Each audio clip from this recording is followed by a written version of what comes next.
Picture this. You're sitting in history class and your teacher drops what seems like a mind-blowing fact. Medieval people used expensive spices to cover up the taste of rotten meat. It's one of those facts that makes you go, wow, people back then were really something else. But here's the thing, it's completely wrong. This myth has been floating around for decades, repeated in classrooms, documentaries, and even some history books. It's become so ingrained in our understanding of medieval life that nobody stops to question it. Think about it. Would people really spend a fortune on spices just to make spoiled food edible? That's like buying a Rolex to tell time on a broken watch. Medieval people weren't just surviving. They were thriving with sophisticated food preservation techniques that would put some modern methods to shame. You don't learn this in history classes out there, but they had preservation methods so effective that some of them are still used today in artisanal food production. In the next few minutes, we're going to tear this myth apart piece by piece. We'll explore how people actually preserved their food, why spices were really so valuable, and why this bizarre myth has stuck around for so long. By the end, you'll never look at medieval cuisine the same way again. So where did this bizarre idea come from? Like many historical myths, it started with a grain of truth that got twisted way out of proportion. During the Victorian era, historians looking back at medieval recipe books noticed all these exotic spices being used. Instead of thinking, hey, maybe people just like tasty food, they jumped to some pretty wild conclusions. You don't learn this in history classes out there, but these Victorian scholars had a real superiority complex about the past. They couldn't imagine that medieval people were sophisticated enough to appreciate complex flavors. Instead, they assumed our ancestors were basically cavemen in fancy clothes, willing to eat anything that wouldn't immediately kill them. This myth really took off in the early 20th century when it started appearing in textbooks. It fit perfectly into the narrative that everything before the modern era was primitive and dirty. Hollywood jumped on board, and suddenly every medieval feast scene in movies showed people gnawing on suspiciously spoiled-looking meat drowning in spices. The real kicker? These same historians who promoted this myth conveniently ignored the extensive medieval writings about food safety and preservation. They overlooked countless documents showing that medieval food inspectors would routinely check meat in markets and throw out anything that was spoiled. Butchers could face serious penalties, including hefty fines and public humiliation for trying to sell bad meat. You don't learn this in history classes out there, but some medieval cities had stricter food safety laws than we do today. Modern historians have thoroughly debunked this myth, but like a bad piece of meat, it refuses to go away. It's been repeated so many times that it's become common knowledge, even though it's completely wrong. If you think medieval food preservation was primitive, you're in for a surprise. These people had preservation down to a science, and I mean that literally.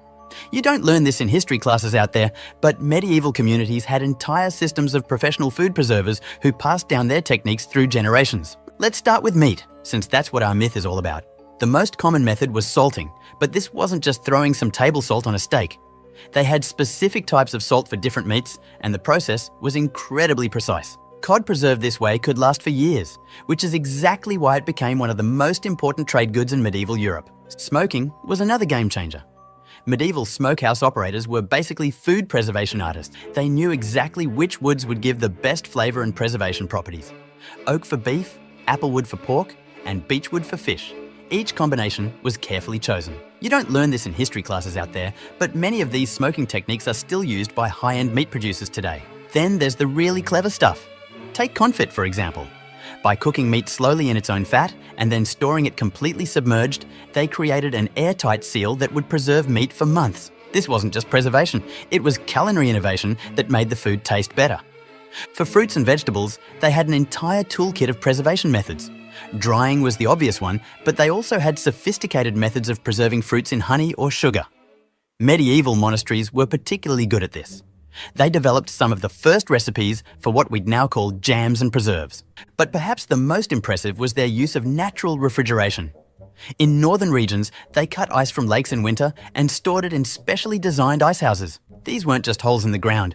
They were carefully engineered structures with drainage systems and insulation that could keep ice frozen well into summer. Some noble estates even had underground rooms designed to create air currents that would keep food cool. You don't learn this in history classes out there, but many medieval castles and monasteries had entire rooms dedicated to different preservation methods, each with its own specific temperature and humidity requirements. This wasn't random. It was based on centuries of observed knowledge about what worked best for different types of food. Let's get real about medieval meat consumption. And by real, I mean addressing the elephant in the room. Would people even survive eating rotten meat, spiced or not? The answer is a resounding no. Food poisoning doesn't care what century you're in, and medieval people knew this just as well as we do. Here's something that might blow your mind. Medieval people often had access to fresher meat than many of us do today. You don't learn this in history classes out there, but most medieval communities had strict rules about when and where animals could be slaughtered. In towns, butchers had to kill animals in designated areas where the meat could be inspected immediately. Think about the logistics for a second. Most medieval people lived in or near small communities where animals were raised locally. When they needed meat, they didn't go to a supermarket for plastic-wrapped products that had travelled hundreds of miles.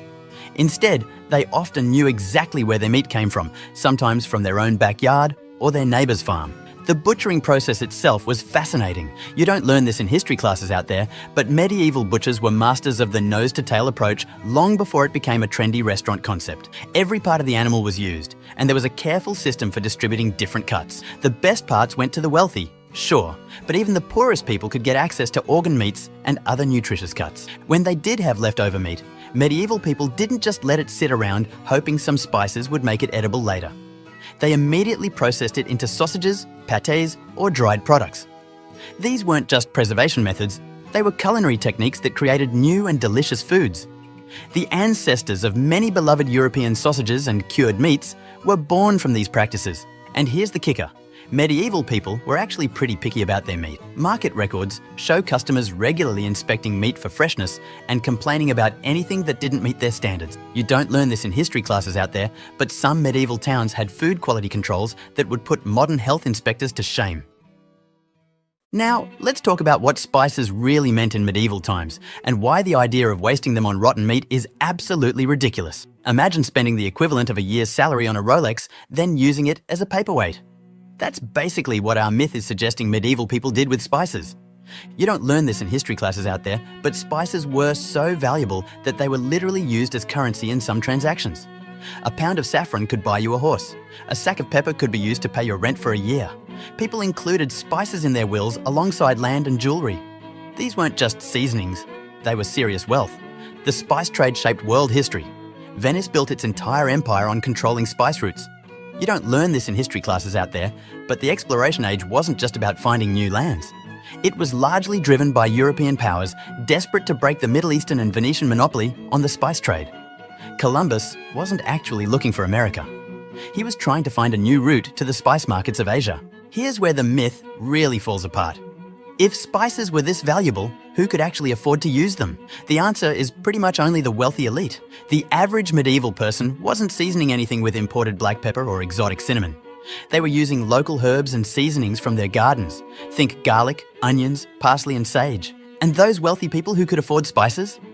They weren't using them to mask the taste of spoiled food.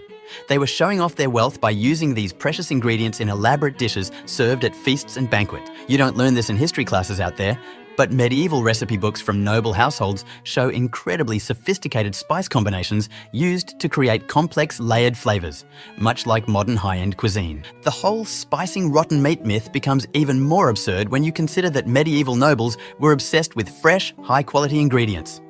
They had their own hunting grounds, private fish ponds, and carefully maintained gardens. These were people who could afford the best of everything. Why would they be eating spoiled meat? So let's pull all these threads together and see why this myth completely unravels under scrutiny. We've got medieval people who supposedly couldn't preserve food properly, except they had multiple sophisticated preservation techniques that we still use today. They allegedly had to mask the taste of rotten meat, even though they had strict food safety laws and usually got their meat fresher than we do. And they supposedly did all this with spices so valuable they were literally worth their weight in gold. You don't learn this in history classes out there, but medieval food safety was remarkably sophisticated. Cities had food inspectors who would check meat quality in markets. Butchers' guilds had strict regulations about meat handling. There were actual laws specifying how long meat could be displayed for sale. Does this sound like a society that was casual about food spoilage? Let's break down the logic. If you were wealthy enough to afford expensive spices, you were wealthy enough to eat fresh meat. If you weren't wealthy enough to afford fresh meat, you definitely couldn't afford expensive spices. There's literally no scenario where using valuable spices to mask spoiled meat makes any economic sense. You don't learn this in history classes out there, but we actually have hundreds of medieval cookbooks and household accounts that show exactly how people used spices. These weren't desperate attempts to make spoiled food edible. They were sophisticated recipes designed to show off wealth and create complex flavors, just like modern haute cuisine. The persistence of this myth says more about us than it does about medieval people. We love to think of the past as primitive and unsophisticated because it makes us feel superior. But the reality is that medieval people were just as clever as we are. They just had different technologies and priorities. So, what have we learned today? The idea that medieval people used spices to mask the taste of rotten meat isn't just wrong. It's a perfect example of how historical myths can blind us to the real ingenuity of our ancestors. These weren't primitive people stumbling through life, eating spoiled food because they didn't know any better. They were skilled craftsmen, talented preservers, and sophisticated traders who built an entire economy around food preservation and preparation. You don't learn this in history classes out there, but medieval food culture was incredibly complex and well organized. From the local butcher following strict guild regulations to the spice merchants financing international trade routes, every part of the food system was carefully managed to keep people healthy and well fed. Next time someone repeats this myth to you, ask them this: would you eat rotten meat if someone put pepper on it? Of course not. And neither would anyone else, in any century. Our medieval ancestors weren't just surviving, they were developing preservation techniques so effective that we still use them today. If you've enjoyed busting this myth with me, hit that subscribe button because we've got plenty more historical misconceptions to tackle. Drop a comment below, sharing the weirdest historical fact you've heard. Maybe we'll debunk that one next.